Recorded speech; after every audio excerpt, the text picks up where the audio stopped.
This presentation is written and narrated by Lee Brotherston and Colleen Woodward. Empathy. What is it and how can we use it? Empathy is a unique tool that allows us to see and feel what others do. It can help create understanding and trust. Many people often use the terms empathy and sympathy synonymously. However, these terms are distinct and should not be used interchangeably.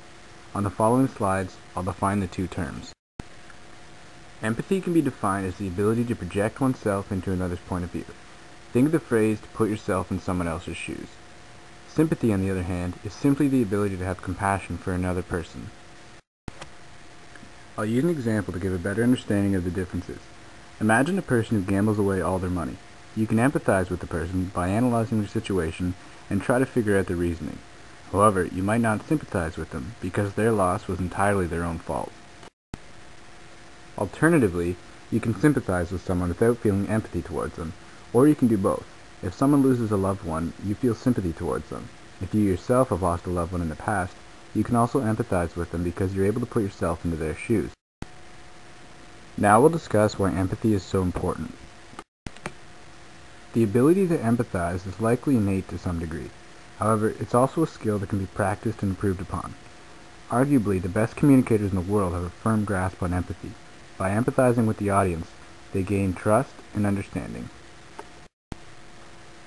Now, since you've learned that empathy is an important communication skill, you probably want to learn how to enhance your ability to empathize with others. You could take extra communication classes, read communication textbooks, or use a simple trick called the pillow method. The pillow method is a 5-step tool that enables you to achieve a better understanding of a situation. It encourages you to take a step back from the situation and examine both sides of an issue. The following are the 5 steps of the pillow method. Position 1. I'm right, you're wrong. Position 2. You're right, I'm wrong. Position 3. We're both right and we're both wrong. Position 4. The issue isn't as important as it seems. And conclusion. There is truth in all 4 perspectives. Position 1. This is the initial perspective one takes on a situation. We see ourselves as being right and everyone else as being wrong. Position 2. In this position, the idea is to switch perspectives.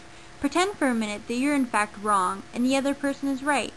This will most likely be the hardest part, as you will have to find the flaws in your argument and find merit in the others. If this were easy to do, you probably wouldn't be arguing in the first place. Position 3. This is the point when you realize that you both have good points and some not so good points. Each argument will have some strengths and weaknesses. Position 4. Often, when in the heat of an argument, we lose sight of what's important. Think back to all those times when you're in the middle of a fight and you don't actually remember what you're fighting about. This step allows us to realize that the reason for a disagreement is less of an issue than first thought. Conclusion. This is the final stage. This is where we realize that all 4 of the previous stages had valid points. Both sides of the argument were right in some respects and wrong in others. The issue may have been important, but it wasn't monumental. The pillow method allows us to get a better understanding of another's perspective and provides insight into others' points of view. This is also the definition of empathy. So by using this simple trick, we are able to metaphorically place ourselves in someone else's shoes. Empathy can be practiced and improved. It creates trust, understanding, and tolerance. It's a very effective communication tool. Next time you're in an argument or disagreement with someone else, use your knowledge of empathy to evaluate the situation before taking any action.